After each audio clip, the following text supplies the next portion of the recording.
இருதயத்தில் ஞானமுள்ளவன் கட்டளைகளை ஏற்றுக்கொள்கிறான். அலப்புகிற மூடனோ விழுவான். கட்டளைகளை ஏற்றுக்கொள்கிறவன் பாக்கியவான்.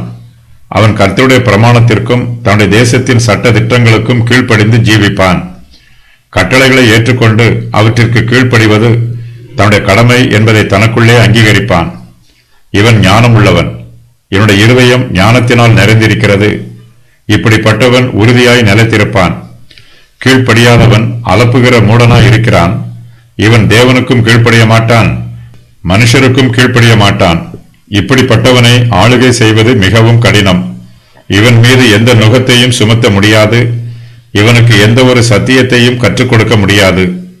இவன் யாருடைய ஆலோசனைகளையும் புத்திமதிகளையும் ஏற்றுக்கொள்ள மாட்டான்.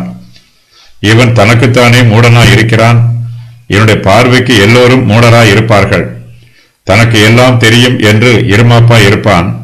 இவன் எந்த ஒரு விஷயத்திலும் நிலைத்திருக்க மாட்டான். அலப்புகிற மூடன் விழுவான். இவனுக்கு அஸ்திவாரமும் இருக்காது, பிழைப்பும் இருக்காது. அதிகமாக பேசுவான். இவனுடைய பேச்சில் ஞானம் இருக்காது. தன்னைத்தானே புகழ்ந்து பேசுவான். இவனிடத்தில் தற்புகழ்ச்சிதான் இருக்குமே அல்லாமல் வேறு யாரும் இவனை புகழ்ந்து பேச மாட்டார்கள். கட்டளைகளை ஏற்றுக்கொண்டவர்கள் ஆபிரகாம், தாவீது, விதவை, ரேகாபியர்.